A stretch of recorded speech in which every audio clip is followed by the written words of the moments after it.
information to help you become a better driver. This information is great for beginning drivers. It's great for young adults.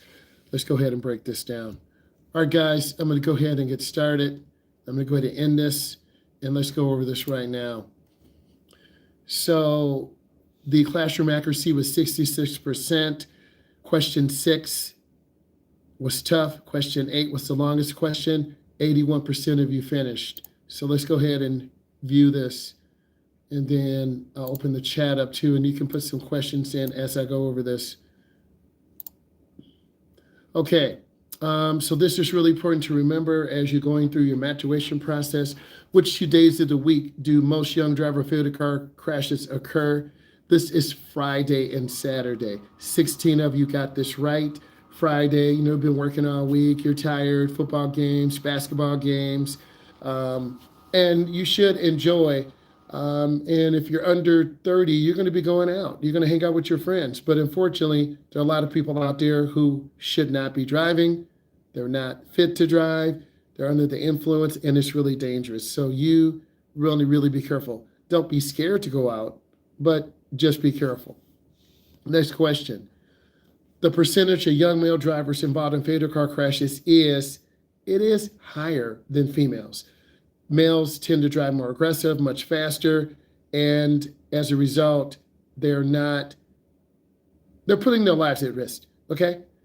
And that has actually changed. Females are also driving much faster. So how do you get over this? You drive smart.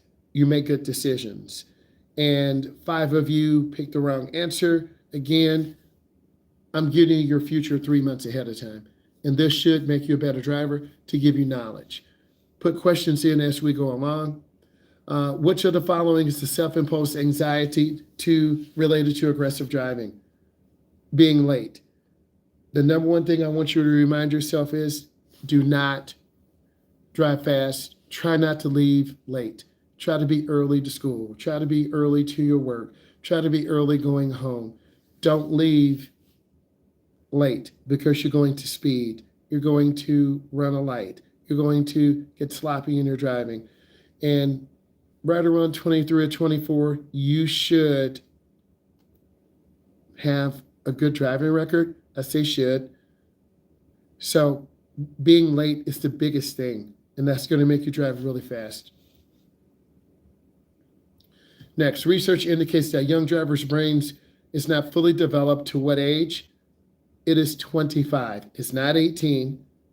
It's not 21. It's about 25. Some of you could develop your brain sooner, some later, but around 25 years old.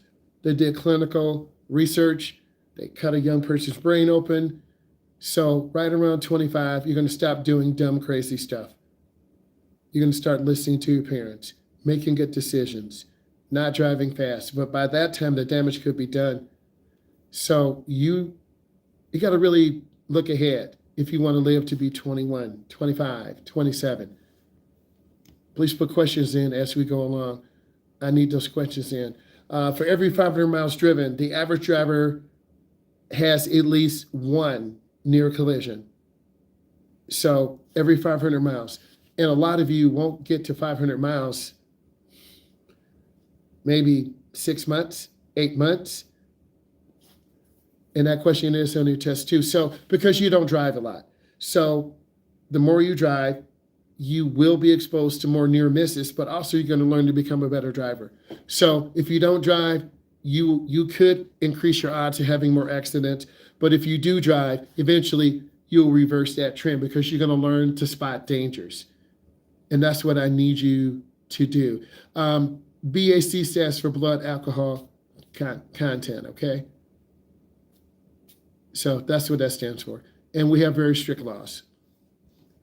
And that is on your test in this too. The largest single category error for young drivers that leads to crash is improper search. A lot of you said distracted driving is improper search.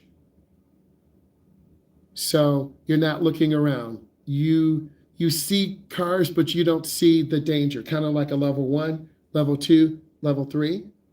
If you drive into white, you're going to crash. I showed you that the other day. You should be in the yellow, being aware. watching your purse when you go out, watching your wallet when you go out, when you go to a party, keeping a cup in your hand, staying with your friends in yellow. But if you're totally oblivious, you're going to get taken. You're going to be in dangerous situations. So improper search. You're driving on Hall Road. You're talking on the Zoom right now, and you really should be listening, like people don't see it. So a lot of you aren't taking this serious. I'm looking at your nonverbals as I look at the Zoom.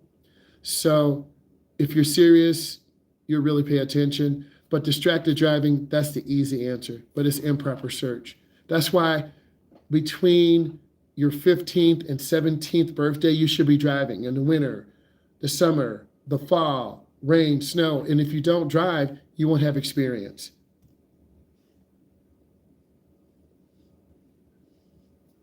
You get over the fear of driving by gradual exposure. You're going to get over the fear of driving by listening to my live and watching everything, and I'm going to help you. So keep listening.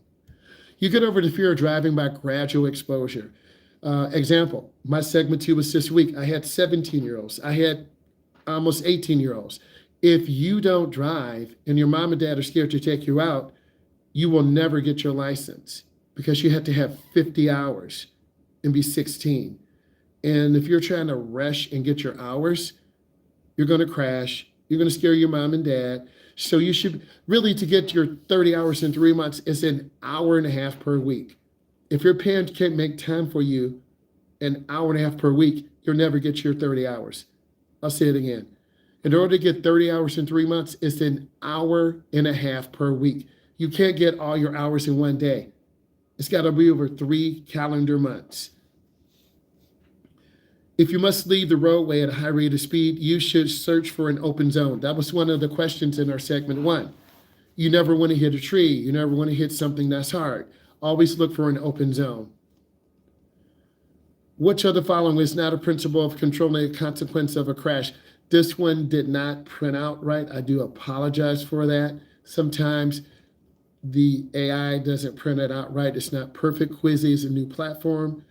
On average, how many drinks of alcohol will start to affect a person's ability? It's the first drink. That's on your segment 1. That's on your segment 2. Some of you put 3. No, the first sip. So this is why it's on most tests across the country. So we are trying to get you not to consume. Straddling the center lane, driving too slow, drifting are signs of a inattentive, it really should be a drinking driver, okay? So you got to be able to spot those drivers, stay away from them. The dangers of driving using marijuana, that it lessens your ability. Some states are marijuana states. Colorado is a marijuana state. Michigan is a marijuana state. And you have people who are over the age of 21 who can legally buy this, but they should not be using it when they're driving, operating a motor vehicle. What's the best time to address distractions before they begin? You need to tell your friends, be quiet. I'm trying to drive. I'm responsible for your life. If you take that attitude, you're really going to be a good driver. If not, it'll be minimal. Talking on the cell phone while driving, make sure it's impaired as a BAC of 0.08. So if you answer your phone, your mind is on your phone, your brain is on your phone, you're listening to a conversation, you could run a light, run over someone. For 16-year-old drivers, the risk of fatal crashes involving increases 150%. Most of you got that right because you saw the video. Okay, it's not 50%, that's one. It's not 90. So reduce the number of people in your car. But if you don't listen, you could get pulled over because you're clowning around. Police turn around, pull you over. Oh, I'm sorry, officer. Most officers may give you a break, some may not. Depends on how you act. Are you really listening to the Zoom or are you just goofing around? The first thing to do if your vehicle's in front of you and signals or flashes the brakes is to slow down. Most of you got that right. Honking your horn doesn't do anything. You have to slow down and keep space in front of you. Thank you. When confronted by an aggressive driver, the first thing you should do is to avoid road rage. This is true. What does that look like? You didn't use your blinker and you just turned. Someone is mad following you. I'll show you some road rage videos tonight. You cut off a car going onto the expressway. You didn't look over your shoulder. You accidentally did it. Now they're road raging on you. The only way to get rid of alcohol in your system is time. It's not drink coffee. It is not exercise. Time. And this is on your segment 2. I'm looking forward in time. Please put up some more questions. When driving fast around a curve, your car will tend to move to the outside of the curve. That's one of your segment 1 questions. If you must slow down gradually when driving on ice, you should use light, steady pressure. Most of you got that right. When an emergency vehicle with sirens and flashing lights approaches, you should move to the side of the road. 4 of you said slow down and stay in your lane. You could get a ticket, and that person could die. The most common effect of drugs while driving is impaired perception of speed and reality. You're going to have more of those type of questions on segment 2. You have some in segment 1. Next. Hey, how are you doing? Next. During a heavy rain, frictions between tires and the roads is reduced because the tires are riding on water and you will slide. So you got to reduce your speed. If your vehicle is skidding, you should turn your wheels in the direction you want to go. Take your time. The 3 degrees of aggressive driving, you might see it on your tests: speeding, tailgating, and road rage. But the correct answer is ration, total aggression, and violence. So the correct one is ration, total aggression, and violence. Those are the 3 degrees. You're cutting off someone because you're late. You deliberately cut them off because they cut you off. And then violence, you get out and start punching them in the face. The highest risk of driving would be driving at the speed limit on icy roads. 14 of you got it right. Which of the following is the riskiest action to take when driving? Sending a text message. A teen's crash risk is higher if they own their own vehicles. This is true. You drive more miles, you're making more decisions, and the risk will go up. But also your experience will go up too. If you're driving fast like most teens, you're in a hurry, you're showing out for your friends, showing out for a girl, showing out for a guy, showing out because you have your dad's fast car or your mom's slow car, and you get embarrassed, and you're like, man, you beat me this time. I'm going to get you next time. I just need a head start. How often is alcohol a factor in crashes? It's 1 in 3. It's not 1 in 30. It's not 1 in 10. It's 1 in 3. If a male and female weigh about the same and consume the same amount of alcohol, the female's BAC will be higher because women are child bearers. They have more fat. Men have more muscle mass. The implied consent law, that's under segment 1. And we went over that. The implied consent law penalizes drivers who refuse the BAC test. 12 of you got that right. Which section of lane is typically for the safest for motorcycles to ride in? It is the middle lane. It's not the left lane. That's the fast lane. People are going to be driving really fast. It's not the right. Cars are going to be merging out. The middle lane. Completing a driver's education course and obtaining your driver's license means that you're ready to drive safely. That is false. It takes experience and it takes time. Please put in some questions and type in what you learned. Put a question and put in type what you learned. Please. I'm going to keep going. We already talked about BAC. I thought this was good. We got some good numbers. Type in what you learned. I'm going to get you another quick one.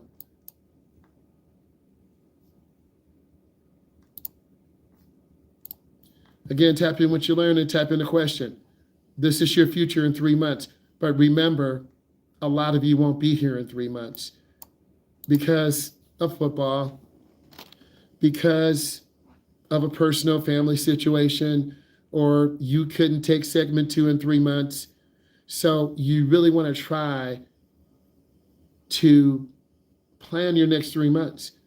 If you can count backwards from when you're 16 and a half to take your road test, most of you will get your license on time if you're committed. But if you play a sport or your family travels or maybe your family owns a business and they have to commit to certain things, it could impact your driving. Because some of your families put the family first before you. Okay? And every family's different. Some of your families put you first. And I've seen both because I talked to my segment 2 students. And then some of the students have jobs and some don't. And if you have a one-parent car, your parents are going to be like, no, you're not smashing my car. You're going to have to save your money till you're a senior. Okay, mom. Okay, dad. I don't like you right now. Too bad. But we only have one car. Or if your mom is always tired and your dad always works, you're probably not going to get your hours. There's always different situations. It depends on how often you drive. It depends on how fast you drive. It depends on if your car sits. If your car sits for 3 months, 6 months, they're going to start dry rotting where the tires lose moisture. Your tires are porous. Air will leak out. If your car sits in the summertime, all that heat will get on the tire and dry out the tires. Example, I have a trailer in the garage, 18-foot open trailer. I have my race car on there. It's been sitting in there for 3 years. I know my tires are dry rotted. Why should I drive to Texas and knowing I'm going to have a blowout? So it's called preventative maintenance. So a lot of you don't have a job, but you want to drive a car. And your car really will break down on the freeway, but you just drive back and forth to school or back and forth to work. You don't go to Ohio or Florida or Indiana because your car will break down. That's why some of you, all of you need a job. And some of your parents are like, you're going to get a job and then we'll help you with your car. Okay, mom and dad. Or no, honey, you're taking 3 AP classes. You're being recruited. We'll get you a car. So everyone's situation is a little bit different. And new tires will help you not skid, will help you not spin out. Older tires will spin. You'll have an increased stopping distance. You'll slide in the wintertime. You'll slide in rain. If you have newer tires, they can just cut through that water. So it's really important that you, and I'm looking at a Google alert, there's flash flood somewhere in the United States.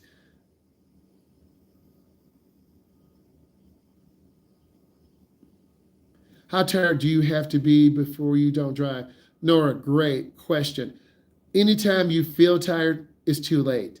Look, I talk to my students. Most of you are staying. How long do you stay up before you go to sleep? Do you go to sleep at 11? Type it in. Do you go to sleep at 10? I'm not saying you're a baby and you go to sleep at 8:30. Okay? Look, I get up at 5, but I stay in the bed to 5:30. I don't have to be to work to 8:05.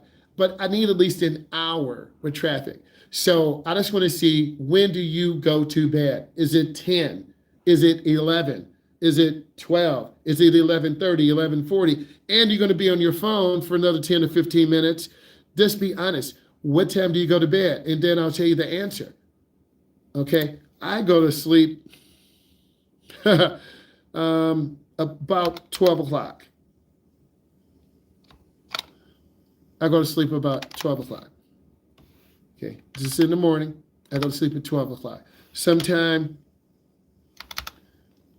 11:40, right? After the Zoom, sometime I'll play video games for an hour, look at some stuff on YouTube, check some videos out, go upstairs and eat. I might have to go pick up something, and then it's 10:30. In fact, I was at Gus's last night having a beautiful omelet.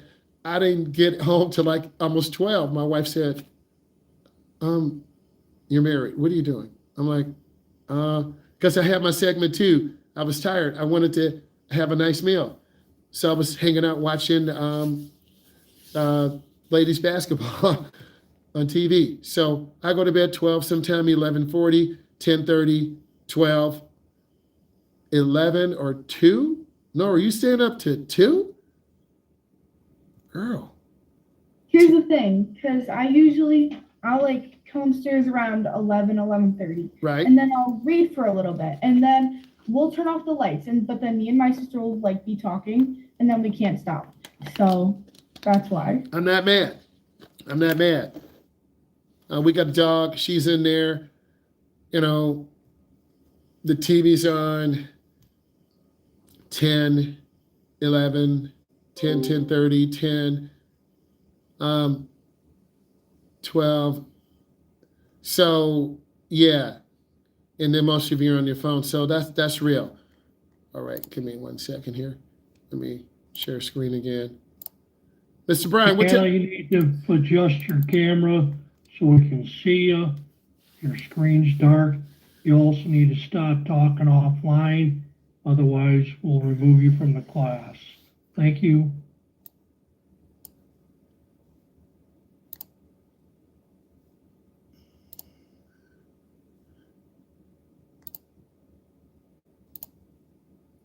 I'm sorry, there's the wrong person. Trinity? Trinity, can you turn on your light for us, girl? And you got to stop talking on that side conversation, girl. Come on. We're trying to help you pass, but you're going to mess up. Yeah, keep that light on, girl. You better be paying attention. We're trying to help. Mr. Brian, what time do you go to sleep? Almost never. What? I sleep 2 hours to 3 hours a night. Wow. Yeah. Everyone is different. Some people who work midnight shifts, they have a different sleep cycle too. I am not mad. If I start staying up 11 one night, 12 next night, 1, I'm barely getting 6 hours of sleep right now. And if I start getting under, I'm going to fall asleep at the office, in school, micro sleep. So you got to get your rest. It's so important. And you're like, Mom, Dad, I got this work to do. And what do you want me to do? I got all these AP classes and I work and I got driver's ed. I get it.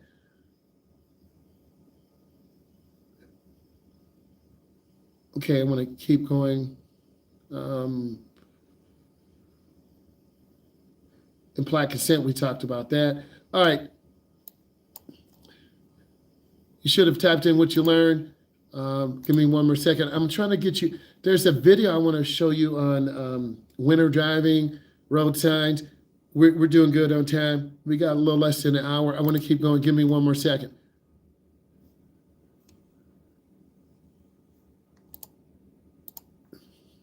And the more information I can help you with, the better. Give me 1 second. Your scores aren't that bad. I want to share this with you. Okay, here's your scores, right? So it's like a bell-shaped curve. We have one person with an A, 1, 2, I'm looking at 3, 4, 5, 6, 7, about 7 people with the B, 6 to 9 is the C, yep. The majority of the class is like over that bell-shaped curve, and then we have 4 or 5 people that are under. So that's not a bad score. And I show this to my students in school, and they're really motivated to get a better grade. Give me 1 second. I'm going to try to find a real short one.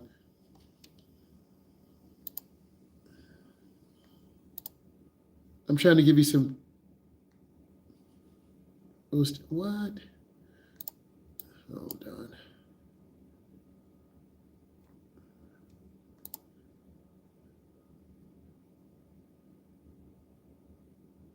Oh, this would be a great one. Here we go. All right, you're going to take this one next.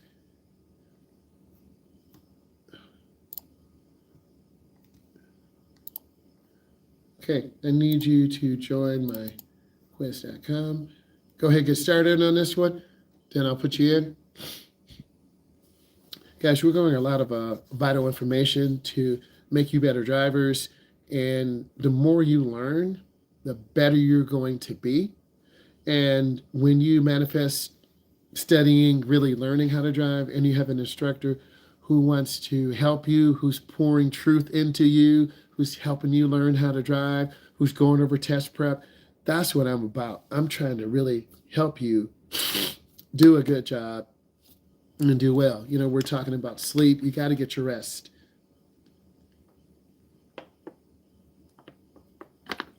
And you really should be listening to your parent, listening to your mom, listening to your dad, listening to your grandmother, because they've lived some years and they're going to help you really manifest a good grade, manifest good safe driving. And once they see you working hard, good grades in school, they're going to say, you know what?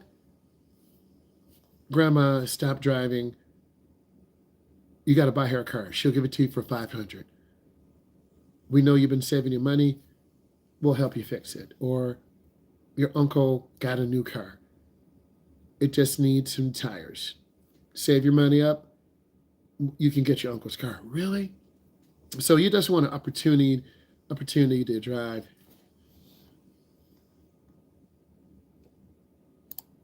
Okay, if you're in, give me a thumbs up. If you're in, give me a thumbs up.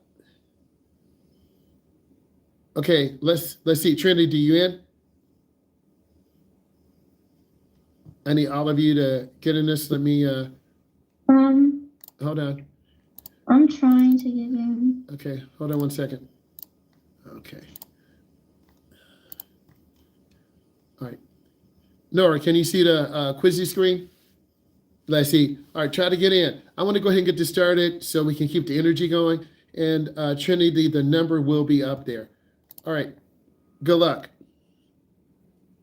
So it's really important that you, if you want to learn how to drive, you're going to find an instructor who's passionate, who's going to help you, who's going to pour confidence into you. What I've seen over the last 16 to 18 months, there are a lot of people who look at my live who say, wow, you know, your videos really motivate me. And I'm happy they do.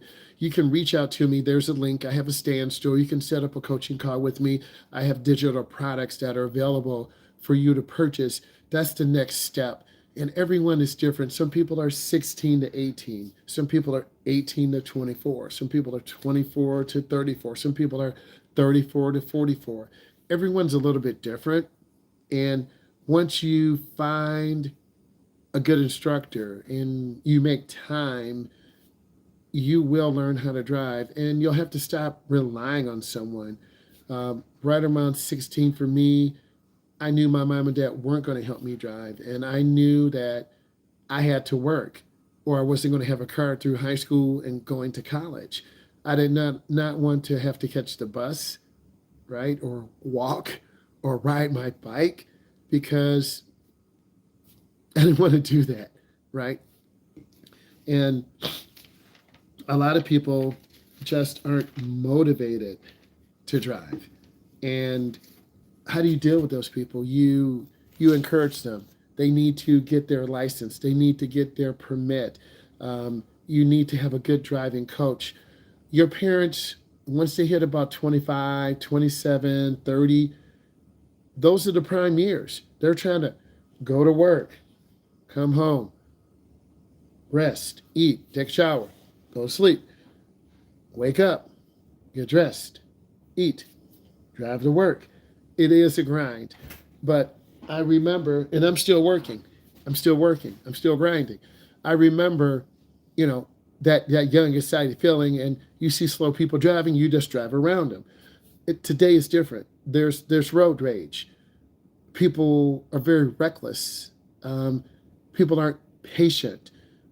Everyone is in a hurry. I see that every day when I'm driving adults, I'm driving teens. It is all for no reason. Where's the fire? Where are they going? You feel me? Why are you driving 85 when the speed limit is 50? I'm in a hurry. Everyone else is going 55, you're going 70. I took I-94 interstate to I-80. I took it through southern Indiana into Illinois. They're doing 85 to 95. And the speed limit is 55 miles an hour. I don't want a ticket. I can't get a ticket. I'm a state certified driving instructor. If I get a ticket, I will lose my driver's education endorsement. Why would I do that? That doesn't make sense. You see younger drivers that 16 to 21 driving fast, silly, smiling. You see that 21 to 27, they're still driving fast, but they're slowing down. Some of them may have had a child or have graduated from high school. They're going to community college. They're working in the metro area. They're making 50, 60. You don't start out at 50. You start out about 45. maybe 55, and you're excited. Maybe you're paying off some college debt. You're trying to move out of mom and dad's house, right? When I hit 21, after I tried out for the NFL, a couple NFL teams, I didn't want to go back home to my parents' house. I had to for about 3 months. I stacked up checks. I moved out. No young adult wants to be at their parents' house, but yet we have people 21, 27, 30, 35 back at home. I want my mom and dad to have their space. I want to have my own space. I want to do what I want. If I want to bring someone over, I'm going to bring someone over. If I want to be alone and play my music loud, fine. If I want to have my house like a trash pit, fine. If I want it nice and neat, fine. And that teaches that personal responsibility. So I think a lot of younger drivers and people who leave comments, they're just missing those milestones. They're scared to go out and get that job, or they are maybe working at home because of post-COVID. You can be online at home and make money. And I was one of those people. But you have to go back to work now. You have to go onto a commute. You have to travel 25, 35, 45, 55 minutes. And that's wear and tear on your car. You have to have a reliable car. If your car's breaking down every day, every week, that's stressful. You're trying to drive to work, your car cuts off. You barely get to work. You're late. You smell like oil. Your boss is like, and they're like, I'm sorry, my car broke down. I called you. Yeah, you sent me the text. And then if you're late 3 times, you're going to get an email. You have a meeting with the human resource director. You're about to get fired. And you need that job. If you get a new car, then you have to keep money coming in. Insurance is not cheap for younger drivers under 25. That's another barrier to entry. And schools don't teach this anymore. I'm trying to partner with a group of people to put together this nonprofit to talk about personal finance, to talk about real estate, to talk about driving. If you want to partner in your nonprofit, reach out to me. I'm trying to positively manifest this. I'm trying to reach out to the right person. And my goal is to help people 18 and up learn how to drive, get them to the DMV, help them get to the road test, and then teach them how to read, financial literacy, real estate, getting a home. And it takes time. As soon as you guys are done, we go over it. Keep working. Most of you are almost done. So financial literacy is really important. Getting a credit card, establishing credit, because I used to be that guy, that young guy, having that junky old car that kept breaking down. And then you get tired of it, or having used tires, and after one summer, they're no good. And thank God I didn't have any accidents. And then if you drive out of state, you're going to be driving in bad weather, driving at night. You don't want to have a flat tire. You don't want to be stranded anywhere. And then all type of weird people come out who don't really want to help you. They really want to kidnap you or take you somewhere. So you really got to be careful. And a lot of people may not help you if you're stranded on the road. I know how to work on cars, but a lot of you who watch this or subscribe are not really into cars the way that I am. Like, I can pull my motor apart outside right now. Okay? I can put in a new camshaft, change the cylinder heads, change the converter. Okay? I don't know how to do ring and pinion, but I can wire the car. But if you had a mom and dad who are not really into cars and don't like to work on cars, and your school did not have a vocational shop, and you're like 23 or 24, a lot of people don't even know how to put gas in a car, change the oil. So I really enjoyed working in those things and really preparing to get people out there and get myself out there to the next step. Okay, I'm going to give you a couple of minutes, and then I want to go over this quickly, and then we got to go over these questions. Finish up in a couple of minutes. So you just got to set those personal goals. Maybe before 21, you get your card, you get your license. That's a little late. Maybe around 24 or 25, you try to save money and maybe move to an apartment, maybe you and your friends. But if your friends don't pay the bills, that's going to fall on you. I was in a situation like that one time, and it's not healthy. And if you sublease from someone, you don't know what you're getting. A lot of people are very filthy and nasty. I'm a clean person. Okay. And when I traveled to Oklahoma for this workshop in college, I came back. These fools ate my food. I wanted to handle some people. So if you sublease from someone, you don't know, are these people dirty? Are they clean? Are they bringing people in? You got to have a lock on your door. If you don't have that college experience and you're kind of sheltered, you won't really know. And a lot of you, from looking at some of your comments, prove me wrong. I don't know. All right, let's go ahead and end this. I want to keep it moving. Okay, class accuracy set 67%, 93% finished. Let's go over this real quick.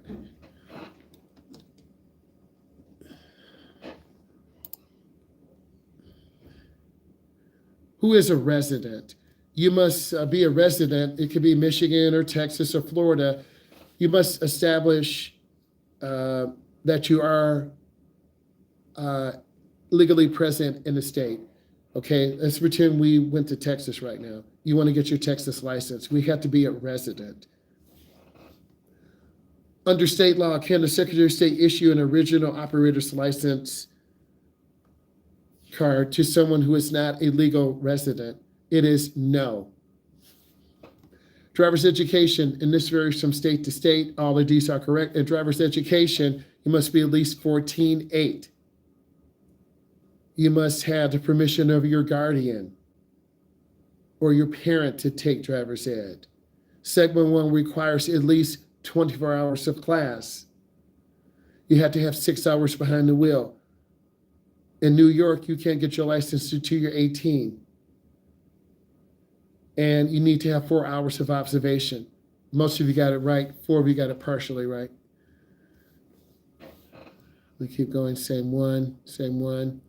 You will know that the driver's license, a real ID. Real ID, this is a new thing. You got to have your star on your license to go into a court system, to go into a nuclear power plant, to fly on a plane. And you guys will have to have the real ID. I already had that. I got it before it was required. So that's one thing, that you must be state ID compliant or real ID compliant. What must you do if you are a new resident? You must immediately get the title and get your car registered. So you can't wait. You can't drive a car from another state. It's got to be registered if you plan to be in the state for a long period of time. What will the Secretary of State do if you're a new resident? They're going to contact your previous home state to obtain your driving record. Some people have bad driving records. Let's say you had a bad driving record in Indiana. You came to Ohio. You got a license here. They may contact the past Secretary of State. What happens if your out of state driver's license is suspended? You must contact your previous state to clear any outstanding issues. You may not need a real ID compliant license or state ID if you have a U.S.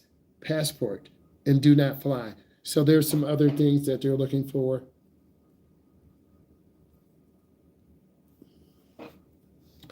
What types of licenses require additional testing and background check? Chauffeur's license or commercial driver's license. To apply for a license, you can have no more than one conviction within a 3-year period. They do check. This one is about larger vehicles. If you are operating a single vehicle gross weight of 26,001 pounds or more, to operate a combined trailer of 10,000 or more. So basically you have to have a special license, and those requirements, special test. What is a chauffeur's license? Operating a vehicle as a courier or passenger, or as a commercial or contract carrier of property, operating a bus. What is a commercial driver's license? You're driving a vehicle over 26,000 pounds. What is a motorcycle endorsement? It requires to operate, you have to have a special license to operate on roads. What is level 1 and level 2 is learner's permit. It's called a graduated license. That's across the country. What is a MOPE license? A valid operator's or chauffeur's license. What is a farm endorsement? A specialized endorsement to operate vehicles, generally known general knowledge test. Okay, type in what you learned, please. A lot of these are real ID. They're talking about the same things over and over. Your parent or guardian should check their license to make sure you have the appropriate coverage. Type in what you learned. Thank you. And you guys have to be real ID compliant. I already am. I already had a star on my license. I'll show you guys when we drive. Under the graduated licenses system, 2 segments of driver's education instruction and meet the requirements.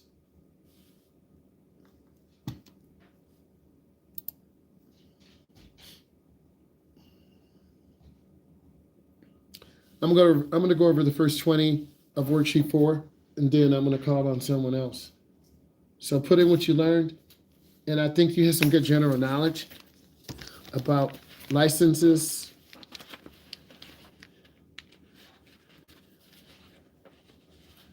I'm gonna have you type in your answers. This way I can keep all of you going. This is worksheet 4. I'm gonna go through the first 20. You're gonna type in, I'll read it, you put your answer in. Worksheet 4.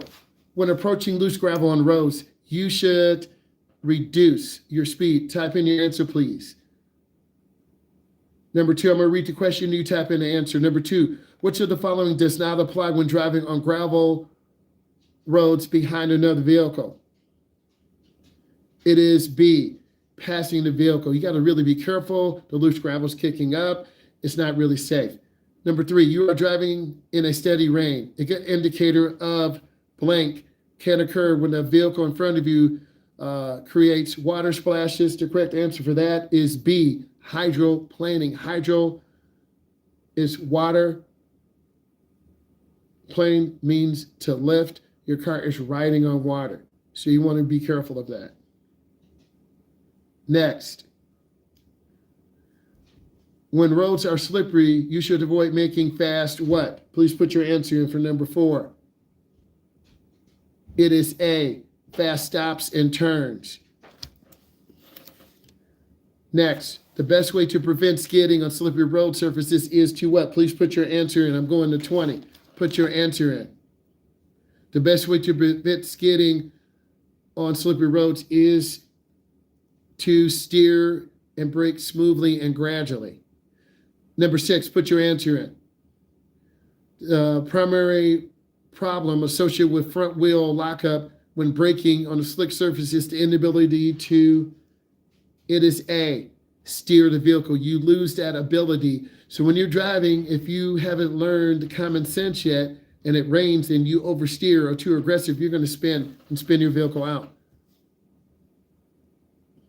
Next, to slow down or stop gradually on ice, you should what? That was one of the questions a couple of chapters ago. Use light, steady pressure. You want to squeeze the brake, light, steady pressure. When you guys are driving with me this weekend, squeeze the brake. Wear thin-sole shoes. Don't wear thick old shoes. I'm going to show you something. These are my stylish shoes right here. This sole is really too thick. Don't wear a thick sole shoe. Use the ball. Wear a thin sole shoe. Converse are good shoes. Really, this Nike, too thick. Won't be able to feel the brake. Won't be able to feel the brake. Don't wear a thick sole shoe like this. Shoe game. Let's keep going. Number 8, on wet roads, driving in the tracks of vehicles. What? Number 8, ahead of you. You want to try to drive in those tracks, those grooves. That'll help you reduce skidding. And if you don't learn this now, you're going to learn the hard way when you crash or you put your car in a ditch. And that's $150 for a tow. And you still could get a ticket. So I'd rather keep my money in my pocket than pay a tow truck driver.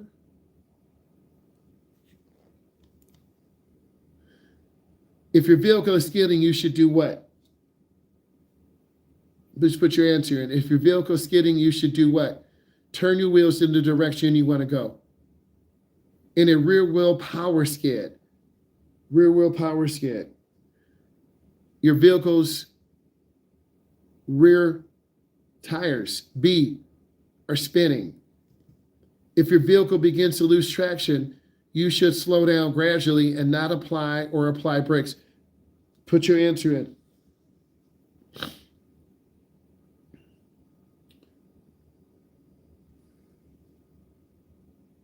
You should not apply brakes.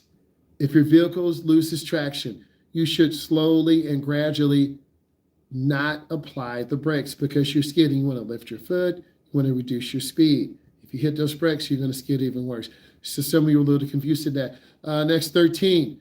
The loss of traction, most difficult to identify quickly. So they're asking you what situation. Is it hydroplaning? Is it a front wheel skid? Is it a rear wheel skid? That's the question they're asking you. If you don't understand these questions, you're going to miss it on your test. The correct one is A, hydroplaning. That's the most difficult to identify. You as the beginning driver. 14, cruise control works best when driving on slippery roads. True or false?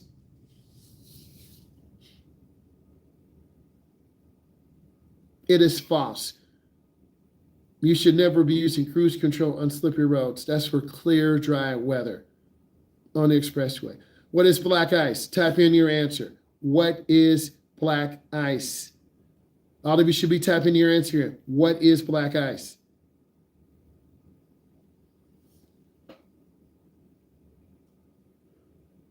It's a thin sheet of ice that is invisible. This is on bridges. This is on overpasses. This is on curves. This is on hills. If you wake up in the morning in the wintertime, and we live in a cold weather region, if there's ice on your windshield, there's probably going to be ice on the road. If you slip and fall coming out onto your sidewalk, your car is probably going to slip. So you really got to be careful of that.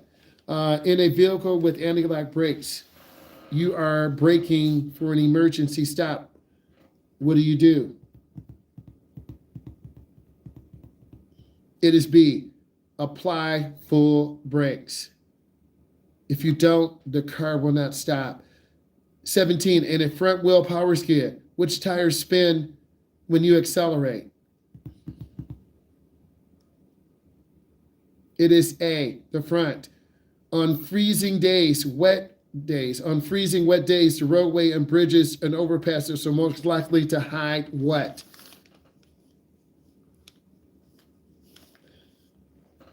Black ice, and if you don't know that, you're going to skid out. If the front tire blows out when you're driving, your vehicle will have pull sharp to the left. True or false?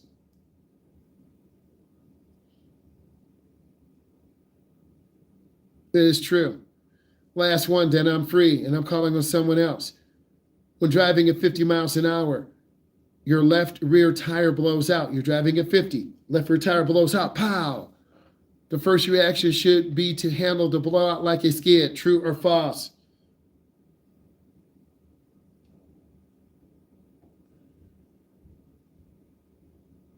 This is true. I need all of you to type in, what did you learn? All of you type in, what did you learn? We're getting this done tonight. All of you type in what you learned. Take a moment, type in what you learned.